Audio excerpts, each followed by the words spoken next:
সুন্দরবনের কোল ঘেঁষে ছোট্ট গ্রাম নয়নপুর। গ্রামের পাশ দিয়েই বয়ে গেছে ইছামতি নদী। নদীর দুপাশে ঘন অরণ্য।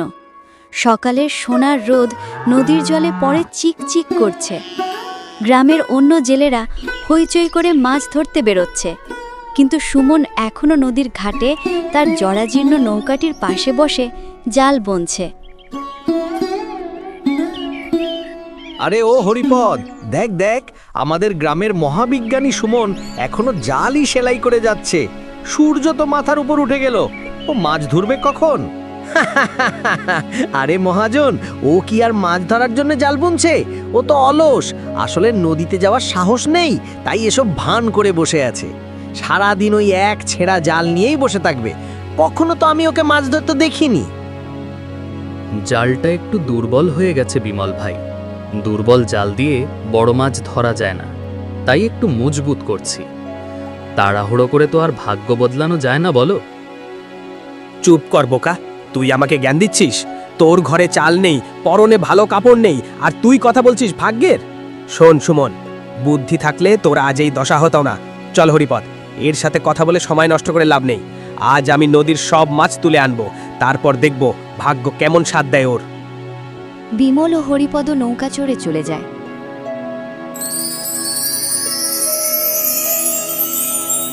ওরা বোঝে না, মাছ গায়ের জোরে ধরা যায় না, মাছ ধরতে হয় নদীর মন বুঝে। ইছামতি আজ খুব চঞ্চল, আজ গভীর জলে গেলে বিপদ আসবে। সুমন মাছ ধরে বাড়ি ফিরল। আজ তার ঝুড়িতে মাত্র কয়েকটা ছোট পুঁটি মাছ। বিমল ও তার সহপাঠী অনেক বড় মাছ পেয়েছে, তা নিয়ে গ্রামে হইচই। সুমনের মুখে বিষণ্ণতার ছায়া। আজকেও মাত্র এই কটা মাছ?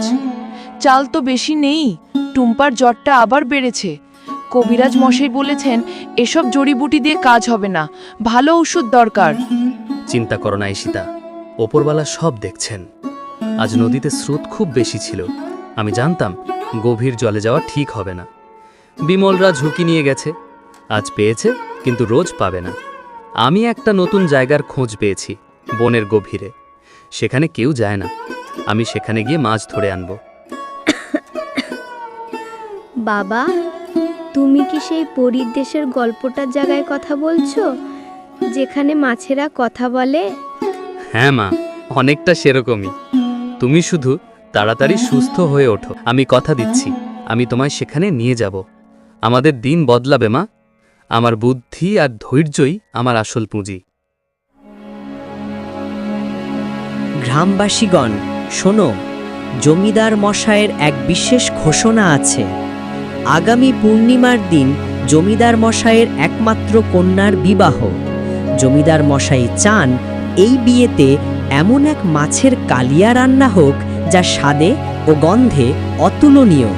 সুন্দরবনের গভীরে মায়াহ্রদ নামে নাকি এক হ্রদ আছে, সেখানে সোনালি চিতল মাছ পাওয়া যায়।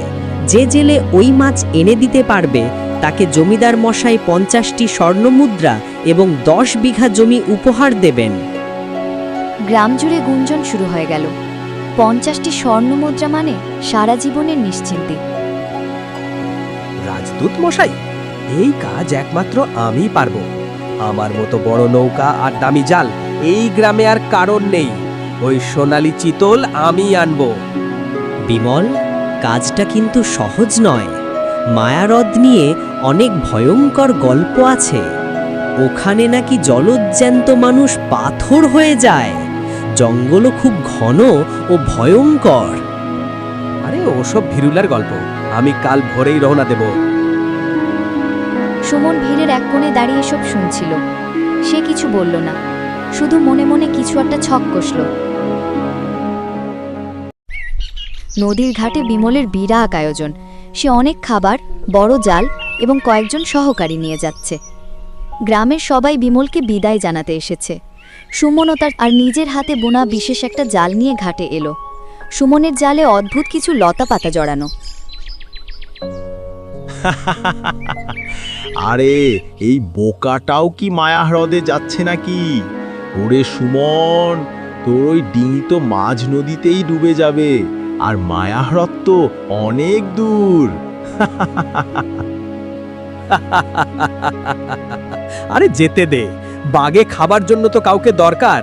আমার নৌকার পিছনে পিছনে আয়, পথ চিনে যাবি। বিমল দাদা, আমি মায়া হ্রদে যাচ্ছি না, আমি যাচ্ছি কালীদহের দিকে।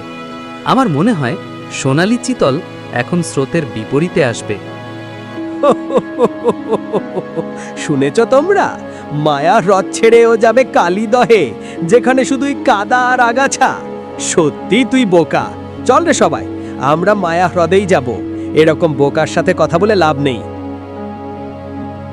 বিমল তার দলবল নিয়ে দ্রুত চলে গেল। সুমন ধীর গতিতে তার নৌকা ভাসালো উল্টো দিকে।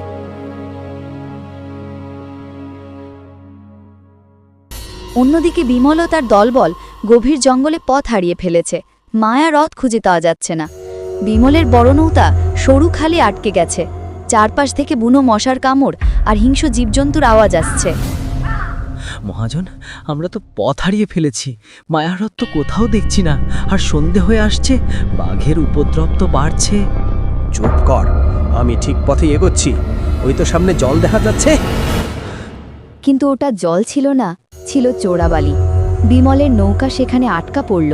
তারা মাছ তো পেলই না, বরং নিজেদের প্রাণ বাঁচাতে নৌকা ফেলে তীরের দিকে ছুটতে লাগল। তাদের দামি জাল ছিঁড়ে গেল। ঘন জঙ্গল, নদীর জল এখানে কালো, চারপাশ নিস্তব্ধ। সুমন একলা তার নৌকা বাইছে। সুমন জানে মায়া হ্রদ একটি কাল্পনিক জায়গা হতে পারে, অথবা সেখানে যাওয়া অত্যন্ত বিপজ্জনক।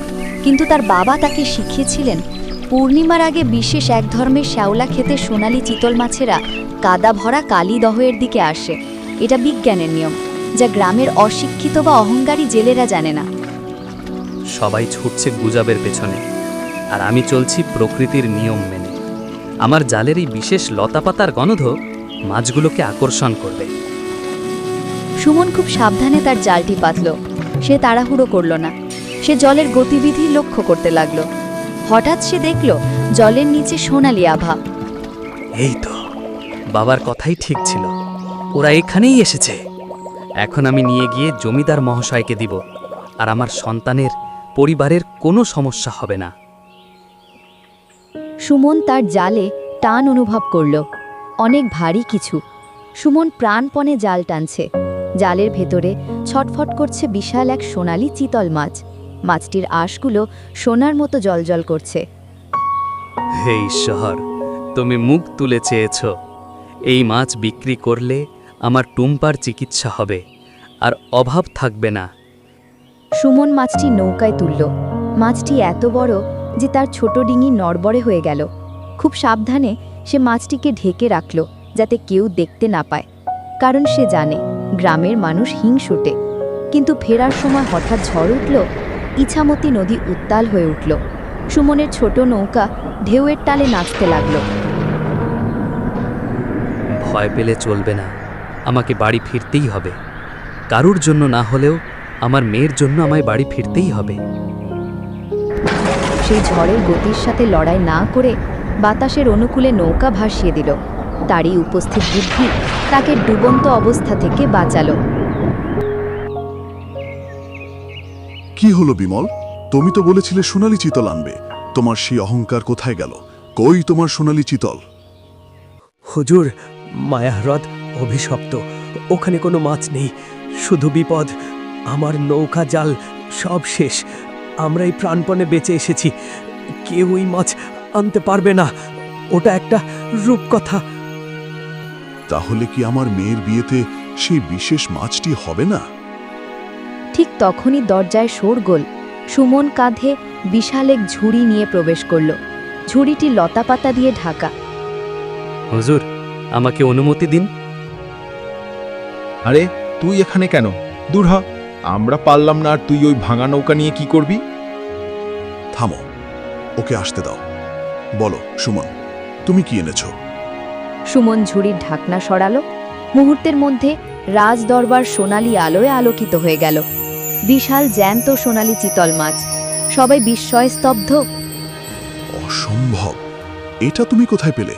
বিমল তো বলল মায়ার হ্রদ খুঁজে পাওয়া যায় না, কারণ ওটা তো কাল্পনিক। হুজুর, মাছ ধরতে গেলে শুধু জাল থাকলে হয় না, জ্ঞান থাকতে হয়। সবাই যখন কাল্পনিক মায়াহ্রদের পেছনে ছুটছিল, আমি তখন মাছের স্বভাব আর প্রকৃতির নিয়ম মেনে তাদের আসল ডেরায় গিয়েছিলাম। অহংকার মানুষকে অন্ধ করে দেয়, আর ধৈর্য মানুষকে পথ দেখায়। আর আমি সেই পথেরই অপেক্ষা করেছিলাম। জমিদার সুমনের কথায় মুগ্ধ হলেন। বিমল লজ্জায় মুখ লুকালো। সুমন, গ্রামের মানুষ তোমাকে বোকা বলতো, কিন্তু আজ প্রমাণ হলো তুমি এই গ্রামের সবচেয়ে বুদ্ধিমান ব্যক্তি। বিমলের দামি নৌকা আর জাল কোনো কাজে এলো না, কিন্তু তোমার ভাঙা নৌকা আর বুদ্ধি আমাদের সম্মান বাঁচালো। জমিদার মশাই প্রতিজ্ঞা অনুযায়ী সুমনকে 50টি স্বর্ণমুদ্রা এবং 10 বিঘা জমি দিলেন। তাছাড়াও তাকে গ্রামের প্রধান মৎস্যজীবী উপাধি দেওয়া হলো। সুমন, আমাকে ক্ষমা কর ভাই, আমি তোকে অনেক অপমান করেছি। আমি বুঝতে পারিনি যে নীরবতাই আসল শক্তি। আমাকে ক্ষমা কর ভাই, ক্ষমা কর। উঠুন বাদা, মানুষ ভুল থেকেই শেখে। আমরা সবাই মিলে গ্রামে কাজ করব। কেউ ছোট নয়, কেউ বড় নয়, আমরা সবাই সমান। সুমনের সেই মাটির ঘর এখন পাকা হয়েছে। টুম্পা সুস্থ হয়ে খেলছে। সুমন ও ঈশিতা বারান্দায় বসে কথা বলছে। গ্রামের মানুষ এখন আর সুমনকে অলস বা বোকা বলে না। কেউ বিপদে পড়লে এখন সুমনের কাছেই পরামর্শ নিতে আসে। সুমন প্রমাণ করে দিয়েছে যে চিৎকার করে নিজেকে প্রমাণ করার চেয়ে চুপচাপ নিজের কাজ করে যাওয়াই বুদ্ধিমানের কাজ। এভাবেই নয়নপুর গ্রামে সুমনের নীরব জদ প্রতিষ্ঠিত হল। মনে রাখবেন, খালি কলসি বাজে বেশি, কিন্তু ভরা কলসি থাকে শান্ত। বুদ্ধিমত্তা আর সততা যার আছে, তাকে কেউ দমিয়ে রাখতে পারে না। আমাদের গল্প যদি আপনার ভালো লাগে, তাহলে সাবস্ক্রাইব করে আমাদের এই সুন্দর ফ্যামিলির অংশ হয়ে যান। আপনার ছোট্ট একটি কমেন্টই আপনাকে পৌঁছে দিতে পারে আমাদের আগামী গল্পের বিশেষ চরিত্রের জায়গায়।